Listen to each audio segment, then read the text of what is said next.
Sometimes, despite your best efforts, your recovery gets derailed. Powerful life triggers, a lack of support, a wrong turn. Relapse happens. It's frustrating, but the important thing is to not wait another day to get back on track. Foundation's Recovery Network is here to help, with more than a dozen outpatient programs and 6 residential treatment centers to choose from. Our co-occurring treatment model gets to the root of your addiction, putting you back on the road to recovery. Call 877-714-1318 to reach our confidential helpline 24/7. We're waiting by the phone. That Sober Guy podcast contains adult content, merciless truth, and emotional nudity. Listener discretion is advised.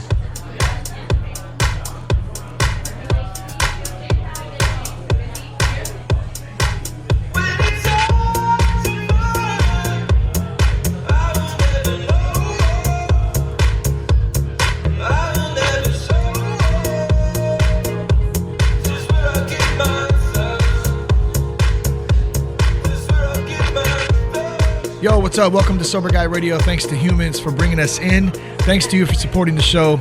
We're live at Innovations in Recovery Conference in San Diego, California, brought to you by Foundation's Recovery Network. Big thanks and much love to them for bringing us out, letting us hang out with some awesome people here and talk about recovery. We're having a great time. This is actually going to be the last of the series, of the IIR series, and we've really gotten the opportunity to just speak to some wonderful people, and no one better to wrap it up today than Dr. Louise Stanger. It's great. We spoke in Nashville, and we ran into each other again here today, so she is back to join us. Dr. Stanger, how are you? Well, I am so honored to be back with the Sober Guy. I just love the work you do. I love the fact that you are presenting a forum and spreading the message and giving tools and strategies for people out there, families who are worried, people in recovery, and it's just great to be back. I love it. Thank you so much for the kind words. And yeah, I mean, that's great. We're all kind of playing our own individual role, and we all have our strengths. And when we come together collectively as a community in recovery, we can really make a huge difference. So it's great to have you.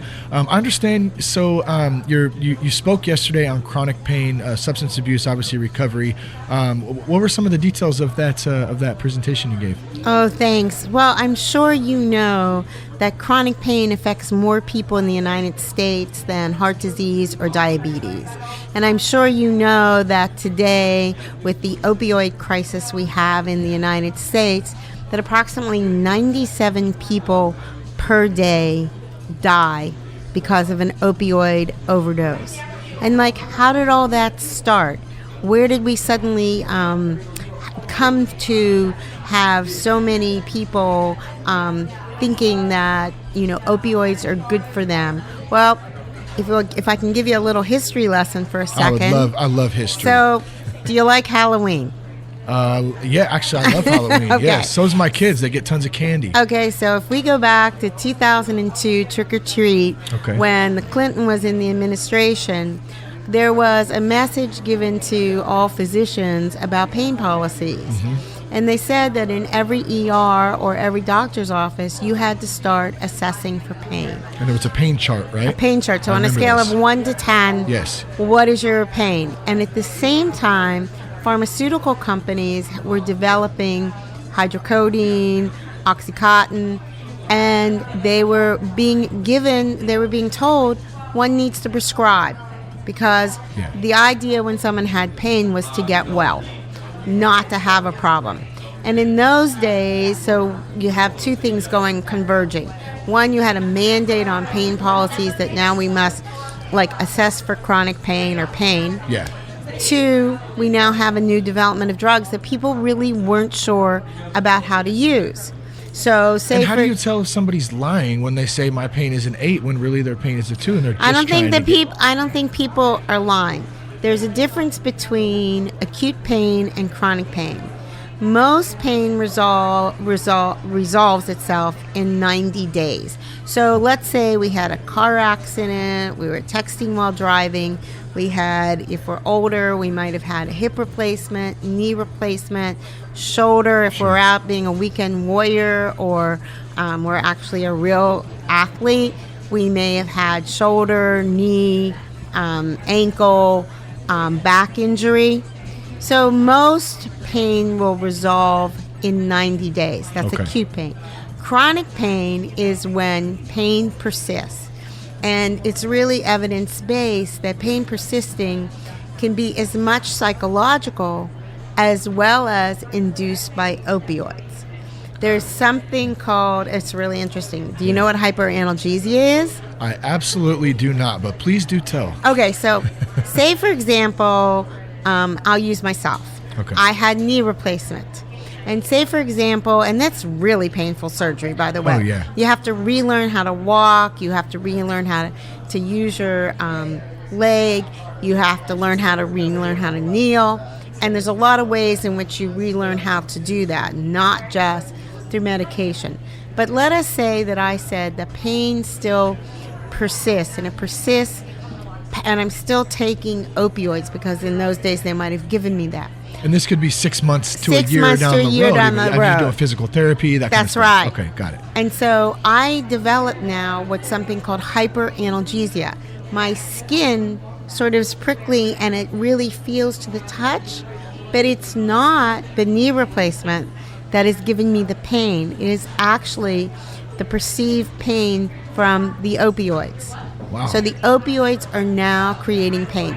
There's an astounding research that just came out in 2016 from the University of Arkansas, which says that if you have an opioid prescription for 3 days, you have a 10% chance of becoming substance abuse dependent.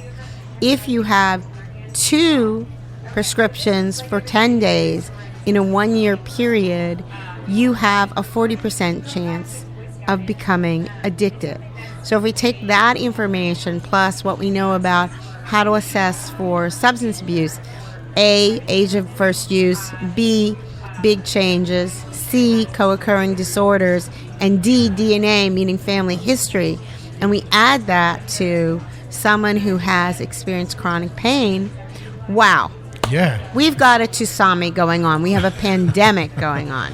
Man, it is, it's incredible. I don't even know if incredible is the right term to use. Just it's sad, and it's a huge problem that is sweeping our country. What's going on? What is being done? That you're seeing to help fight the addiction, and the doctors actually, because it's not the doctors ultimately. There's whole collective elements to it. I think. What is being done to help combat this right now? Well, there is a recall, like, for example, in terms of how many, there's a whole new pain policies on what is good prescriptions or what are not so good prescriptions. So back to the pain chart, actually, because I think I kind of steered you away from that. How does that relate then, and how does it change up until now on the pain policies? Well, when you have someone who experiences chronic pain, you have to have a multimodal approach to problem solving, especially when they become addicted to fentanyl, to other types of opioids. Okay. And with chronic pain also comes mental health issues. So make no mistake about it. Depression, anxiety, and anger are very, very common because I'm no longer the person I could do. I can't go to work. I'm not in with family members.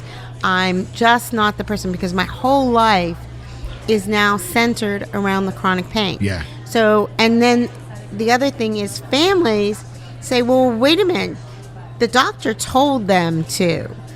And so one has to break and say, okay, one of the things that's happened is this chronic pain has become your entire way of life. Yeah. So how are we going to begin to change that? Because there may be some elements of pain that are still part there. So there's a multimodal approach. It can be mindfulness is really important in terms of restructuring cognitive, breathing. It can be some medication, acupuncture, a lot of somatic kinds of things, chiropractic, massage.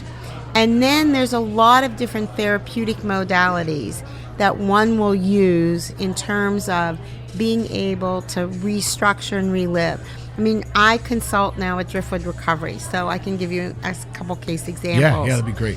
There's a woman there that's sort of like, maybe she's 60 or something, and she had 2 knee replacements, 1 shoulder surgery, And literally when I met her, she had absolutely no affect. And you see how close we are sitting? Yeah. She couldn't even shuffle from here to there. Really?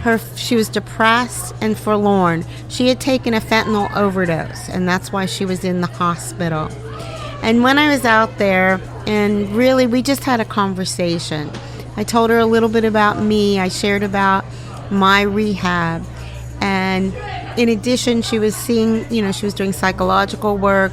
She was doing physical therapy. Yeah. She was doing all different kinds of things. Well, last week, guess what? She took a ride in a kayak. She was paddling in a kayak. That's the first time. She is now going to be going to her daughter's wedding. Really? Amazing. Yeah. Another young person that was there with chronic pain, he was a motocross racer. That will bring you some chronic pain. Yeah, that is really sport. dangerous. And probably the best modality for him is bad accident. Yeah. Has been mindfulness. I mean, it's amazing when you have some training in mindfulness coupled with all the other things, you can begin to do things. And will you still have pain? Yes, but if you can learn to understand that this pain sometimes is more in your head than it actually is real. So when you say mindfulness, elaborate on that a little bit. What do you mean?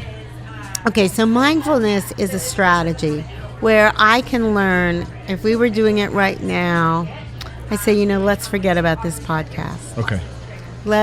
And I would say to you, is your mind full, or are you being mindful? So mindful means right now my head is really cluttered. What is he going to ask me? What's the next thing I'm going to say? We're at a conference. Who do I get to meet? And my mind is racing. And with oh my God, I can't do this. I can't do that. I'm going to be I can't go to work. I can't do, I can't be intimate, whatever. Very overwhelming. Overwhelming thoughts and feelings. But if I asked you for a moment, let's pause. Okay. Let's close our eyes. Breathe. Breath work. I want you to just imagine possibility. Just breathe. Let go. Let go. Let go of that pain. Imagine you're walking in a glen. You're able to pick that flower up. Just breathe. Okay? Come on back now. Yeah, I think I want to lay down and just take a nap, and it's probably the most relaxed I've been in the 3 days I've been here. So what? Honestly, and so I can tell you a personal truth is I had knee replacement surgery. I thought I was going in for a haircut. Oh my God! Woo! Or a facelift I would have preferred, but that didn't work out. Oh my goodness! I know, and so I couldn't drive for 8 weeks. In order to do it was very similar. The work I had to do was as arduous as if I was just starting in recovery. I had to do exercises 4 times a day. I had to rely on other people. I could not drive. And one of the things I couldn't do is I could not lay down. I could not kneel. And I rehabbed at physical therapy. I went in a swimming pool and I learned how to stand on one foot on 2 kickboards and walk back and forth. I learned how to re-swim there so I could begin to put my leg down. Yeah. And what I learned, and then I took a 12-week mindfulness course in order to see whether I could detach from perceived pain. And in that course, I thought, I don't want to do this. This is a waste of time. I was doing physical therapy. I was talking to a therapist. I was complaining because I was isolated. Yeah, we start, like you said, you start getting pissed off. You get pissed. I was really are you kidding me? Yeah. You're not going to let me go out and drive? Because your mind wants to do stuff, but physically you can't. And so what you're describing too is you're describing both ends of it. You're not only having to work physically to get better, but also now you're getting into the mental part of it. You have to work emotionally. Yeah, you have to. That's got to be tough. And you also have to, somewhere along the line, someone has to give you possibility and hope. Oh, yeah, the whole emotional and the whole to thing it. that there's something higher than you. Yeah. So one of the exciting things I do, and I was presenting with Driftwood Recovery from Austin, which is one of the few places in the country. I mean, there's some other places that deal with chronic pain, substance abuse, mental health, and recovery. And it's exciting to see some of the things that happen. Because really after a detox, like before detox, if someone's substance abuse dependent and they have chronic pain, they're going to say their pain is a 12 on a scale of 1.10. About the third day of detox, they're probably going to say it's about a 7. And then all of a sudden, it's like down, like this woman that I just explained to you. She managed to put her body in a kayak. You don't hoist someone in. No. And she managed to use the paddles. I mean, and there's other stories like that. So it's possible. What about the spiritual element to it? How does that part play in? Well, I think there's always, you have to believe that there's a power greater than yourself. Sure. And you know, when people say to me, oh, you could never hurt someone, help someone because, they've had this chronic pain forever. So you say to someone, if I was talking to you, I go, how's that been going for you? Yeah.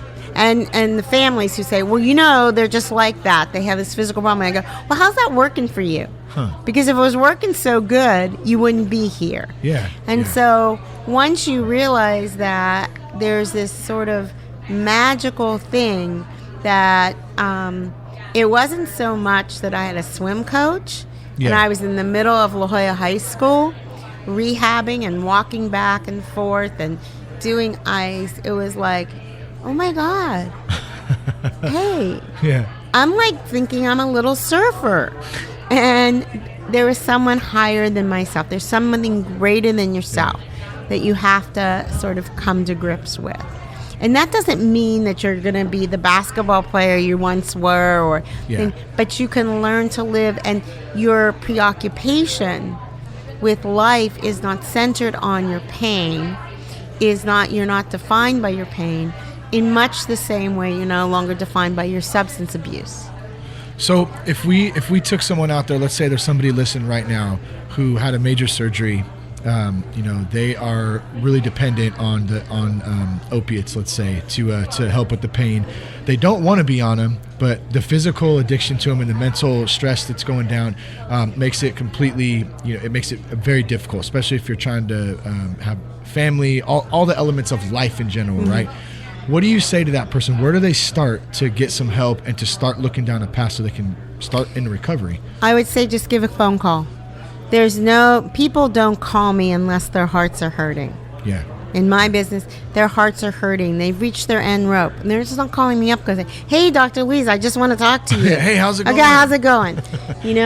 And I say to reach out, because if someone's not the right place, then we'll find the right place. But I really want to caution you, there's a lot of places that say pain management. That's not pain recovery. It's different. It's very, very different. Are you still blogging or writing any articles? Oh my God, yes. I blog all the time. If you want to, I've been writing a lot of Huffingtons. In fact, last week I had one on the good, the bad, and the evil of cell phones. I still do a lot on digital addiction. A great topic. Yeah. I just wrote one on trauma and addiction, and which really the main thesis is, indigenous to substance abuse is trauma. Yeah, so they all go hand in hand, and there's also in terms of even some chronic pain like fibromyalgia, Crohn's disease, arthritis. Really? There's some good research or evidence that says for women at least there's been some kind of trauma involved. And trauma, let me just clarify for you, is an event, perceived or subjective, but it's how it's integrated into you that a person sees that as uncomfortable. Okay? And most people who have experienced a substance abuse disorder have experienced something. They've either done something, people, places, things, thoughts, feelings, and actions that have not been. There's some good evidence also that the more quantity and frequency you have to exposure to events that we might consider traumatic. You may end up then with more trauma. Yeah, it's interesting you brought up too the technology addiction. It's such a huge thing. I mean, you walk around anywhere and it looks like, and I'm guilty of it myself, so I'm definitely not judging. I try to be aware of it, but it's impossible sometimes. And you see people walking blindly with their faces stuffed in their phone, and it's even been, I've even heard of people getting like ran over by cars, and that's right, because we're so just dialed in. And now what's happening, I'm even seeing it with my kids, where we really have to be very aware of the amount that we allow them on the iPad, because my daughter she could sit there all day and play games, and then it will neurologically impair. I invite you. I've done a lot of writing on digital addiction, and actually I've been doing a lot of work with a different treatment center, which is adolescent, called Paradigm Malibu, and we've been going around giving lectures on screenagers. And so I have, I guess yesterday I had a new blog come out. I don't know if you got it. It says adulting is hard to do, but it also has some digital. It says the latest Huffington I did with Jim Hollenbach, and it says good phones, bad phones, evil phones, or something like that. So I really invite you. My own website is allaboutinterventions.com. Or you can Google my name, Louise Stanger, and that's Stanger, Stanger, not stranger. And you can get a ton of information. There's also, with respect to the young ones, there's some good research out from the University of Washington, which really addresses how much digital time should someone have. Because when I grew up, obviously the black and white TV was the babysitter. And now it's the iPad. It's the iPad is the babysitter. And to what extent, does Finding Dora and Dora the Explorer and Peppa the Pig, to what extent are they helpful? And to what extent do they now rechange conversation? It's funny you bring up Dora, because when my daughter was, she's probably 2, maybe 2.5, she loved Dora. And we were sitting in the kitchen one day, and I hear this ayúdame, and I'm like, what? I don't speak Spanish, I speak a little bit, but not very much. Just mostly curse words, actually. But I go ayúdame. I go, what the? And I turn around, and she's stuck up on her high chair. She couldn't get down. She was saying help in Spanish, and she got it from Dora. That's right. That's Dora. It's pretty funny how kids are like sponges, and so it is important to know what they're watching, number one, and then how much they're doing it. I did introduce you. You came over when Cam was here yesterday, right? Cam Adair. He was from GameQuitters.com. Oh yes, and I'm so fascinated by him. Definitely, if you get time to connect with him, he's a very intelligent guy, and he's very passionate about helping not just young adults, but I found out from him, ages, I think it was 26 to 32 was the biggest age group of men and women who are addicted to actual gaming. And they're doing some pretty cool work over there. I think with your work in digital addiction, you guys would fall right in line. I would love it, because to me, we know that there can be some positives. For example, I'm involved with some charities. One is Teen Line in Los Angeles. It's the largest suicide hotline in the country. And most of the ways that teens are reaching out is through texting. Got it, yeah. And the same thing with text line. The same line. thing with the Trevor Project, which is an LGBT hotline nationally. And so we know that this is part and parcel, but we also know that digitally, if I'm not looking at you in the face and I don't know how to communicate with you, how can we ever have a relationship? So that to me is scary for our future. Yeah, there's no connection there. Well, give out the information one more time if folks could contact you, learn more about your work, and then we'll wrap this thing up. Okay, you can always contact me at Louise Stanger or Dr. Stanger. Not stranger. Stanger. My website is allaboutinterventions.com. My phone number is 619-507-1699, and I always promise that I will reach back out to you. I do have 2 books out. One is Learn to Thrive, which is a free handbook from my website on interventions. And the other one is a memoir, which is about families, and it's called Falling Up, a memoir of renewal, and it's available on Amazon. And I am so grateful to be here today. Thank you so much. It's always a pleasure. I'm so glad we ran into you. Hopefully I'll see you in Nashville. I love it. Innovations in Recovery. Thank you for tuning in today, Sober Guy Radio. Go to thatsoberguy.com for any more information. Peace, love, respect. Thanks again to Foundations Recovery Network. Keep your blood clean.